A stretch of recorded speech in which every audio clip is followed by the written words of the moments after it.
All right, good afternoon, guys and gals. North here, obviously. Today is, we're Monday, I think we're the 9th of August, 2021. And it is smoking hot outside today. So we're doing indoor stuff today. Um, so I wanted to bring to you guys and gals something a little bit different um, regarding canning. And we'll be talking about making money with your pressure canner. And we're gonna more so talk about the economics behind it. Now, this isn't just for folks who are on the fence about canning, or like I know a lot of yous out there. Jason over at Angry Prepper, I've got your canner and you haven't used it yet. This is for people who are on the fence, people who have their canner and are hesitant to use it. And this is also for people who are, have gotten on board with canning and haven't really put any thought into the economics behind it. They're canning stuff and they think it's great, and they can put stuff back, and that's fine and dandy. And there's lots out there on board with canning, and I think that's fantastic. The more the merrier, to be honest. Now, in my experience, I've only been canning for 18 months or so. And I think it's wonderful, but I know a lot of people who've been canning for decades, okay? And in my experience, for people who do canning and preserving and, those kinds of things, putting things back, to my experience, they tend to be above average cooks. They tend to, their meals tend to come out a little more nicely than your average Joe Schmo.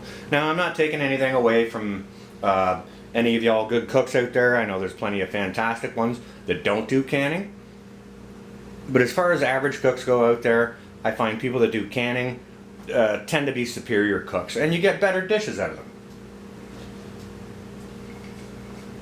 Which is totally understandable. They've done the work, they've done the research, tweaked their recipes, and have been practicing for a long, long time. Now, when we want to talk about making money with your pressure canner, you can, you can can up some soups or stews, whichever recipe you like, and if you can find a market for it, obviously you can sell it, and you're not going to sell it for what you made it for, unless it's to friends or family.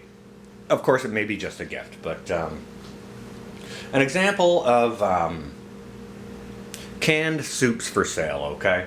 At my local grocery store, one of them, they have a refrigerated section where they have quarts of canned soup. And they're either, I forget if it's $7.99 or $8.99. Yes, for a quart of soup. 4 cups of soup, okay? Which is crazy expensive. I mean, yeah, like that's a quart. $7.99 or $8.99 for a quart of soup, 4 cups. Are you kidding me? Very, very expensive, in my opinion. Don't get me wrong. They're super, super nice soups. Like soups like beef barley, Italian wedding, mulligatawny, butternut squash, chicken with veg and rice soups. We're talking about nice soups. But still, like $8 or $9 for that? Are you kidding me? What that tells me is, let's say it's $7.99. Hang on a second, guys and gals. Let's think about that. Let's say it's $8 for one of those. 4 cups. That's 1 cup of soup for $2. If it's $8.99, it's $2 1/4 for that cup of soup. Be it delicious? That's great, but still, that's an awful lot of money for soup. But if if you can make up a recipe, can it by the quart, and sell it and make money, God bless you. That's one way you could make money with your pressure canner. Okay, now you can pressure can meats too, and meat recipes if people want to buy that, chili, whatever it might be. If you can find a market for it, all the power to you. I strongly encourage that behavior. But more on the economic side of things, I found something really interesting. Like God knows, us being prepared, we got bags and bags and bags of this stuff. This one's black beans.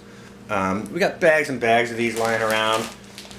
They're either put up into jars, sealed in Mylar bags, whatever the case may be, right? But they're dry.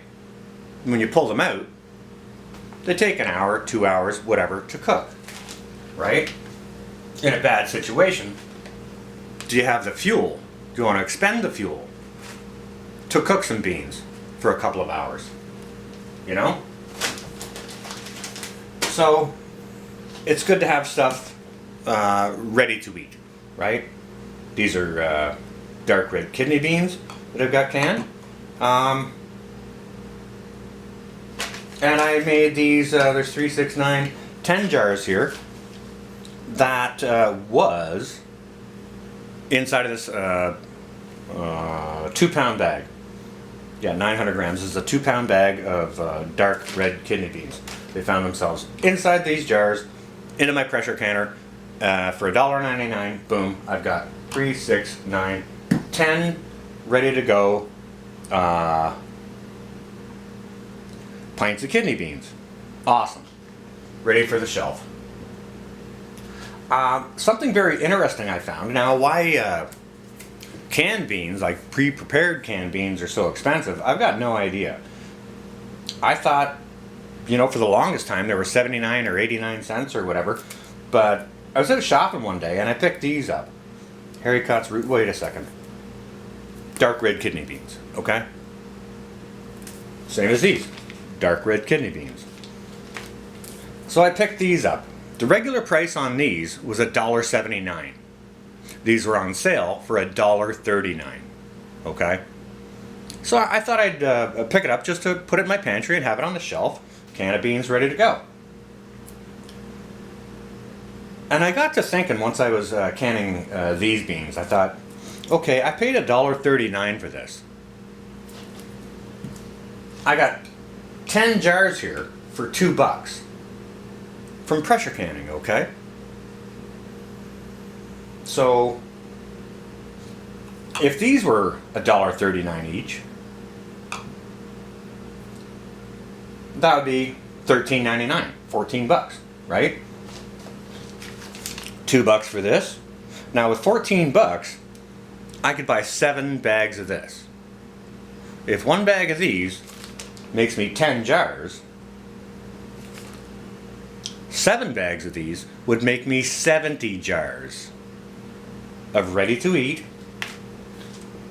shelf-stable, canned beans. Will dried beans last a lot longer, stored on the shelf, in a proper manner? Absolutely.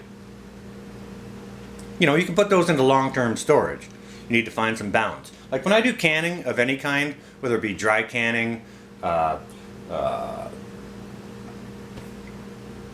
bath canning, oven canning, even pressure canning, I consider that mid-term storage. We're not talking long-term storage here, like with the number 10 cans of freeze-dried stuff.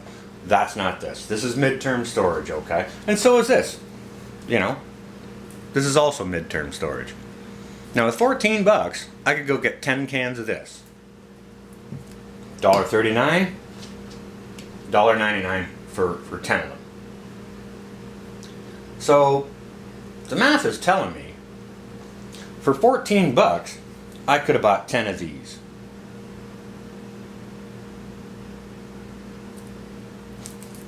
For $1.99, I got 10 of those. So are you starting to see the kind of economics behind it? Behind pressure canning? You can take a $2 bag of beans and make it worth $14. That's kind of like me holding out 2 envelopes to you saying, would you like, here's one envelope, here's another envelope. You get to pick which one it is. One's got $100 in it, the other one's got $700 in it. You don't have to invest anything in it. You can just Have whichever one you want. $100 or $700. Which one would you like? You know, common sense is just going to dictate, I'll take the $700 envelope, please. Because that's what this represents. This represents $100. This represents $700. This is about expanding your prepping budget. Now, y'all know I like to do prepping on the cheap, which is one of the reasons why I invested in a pressure canner, okay? And to be honest with you guys and gals, I'm loving it. And it's saving me a ton of money. Not to mention, it's helping me with, you know, my food storage. It's very, very important. When you only got a dime to work with, you got to, you know, you got to prep on a dime. That's more what this is about. It's about budget-friendly prepping. And you can do that through using your pressure canner. So, I mean, don't be scared to use your pressure canner, guys. Just follow the guidelines. Go over to Sutton's Days. She's got all the ins and outs of prep, you know, canning for beginners. It's not hard. It's not scary. It's not going to explode on you. You don't have to be afraid of it. It's very, very easy to do. Now, these ones here, I'm not sure if I showed you this, but I mean, you know, I do have them labeled here. Not sure if you can see that. It says KB kidney beans 21 X kidney beans 21. This is you know, 2021, and the X. The X is for experiment, because these pressure can beans are part of an experiment that I'm doing. I'm doing a whole bunch of pressure canning in an experimental fashion that after a while I will share with you guys and gals. Now, all right. See, as we're talking about prepping on a budget, you guys are wondering probably why I've got all that juice lined up behind my, you know, as a backdrop sort of deal. Well, I'm getting ready to stock my pantry with wine.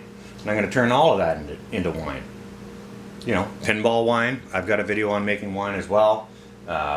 Just out of regular juice. It's got to be quality juice, not nothing with preservatives. But that's not what this is about. I'm starting to get my pantry ready for fall. Now, I'm not a big fan of wine. That's mostly for cooking, all that stuff over there. Like this stuff here, the white one, white wine, I need that to make my mustard. So coming into fall, I like to have some mustard around, and I can't make it without the white wine, so I'm going to be on the horse of making some wine shortly. But this is just a quick little introspective about the economics behind pressure canning. You know, $1.39 for one of those, or $2 for 10 of these.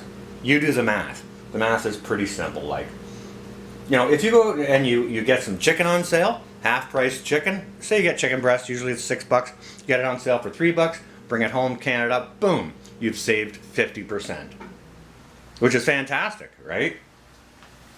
This here is more about expanding your prepping dollar.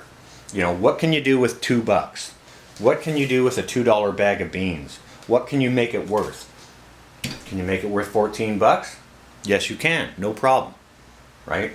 So that's what I got for you guys and gals today. Just a little bit of a kind of a brain tickler on, you know, sort of the economics and the importance, how financially important pressure canning can be. So I hope you guys and gals find this useful. I hope everyone's well and safe. I will be live streaming here in a few hours, 7 Eastern Standard Time, Monday. So hope to see you all there. With that, stay on safe all. This is going to be North. Out for now.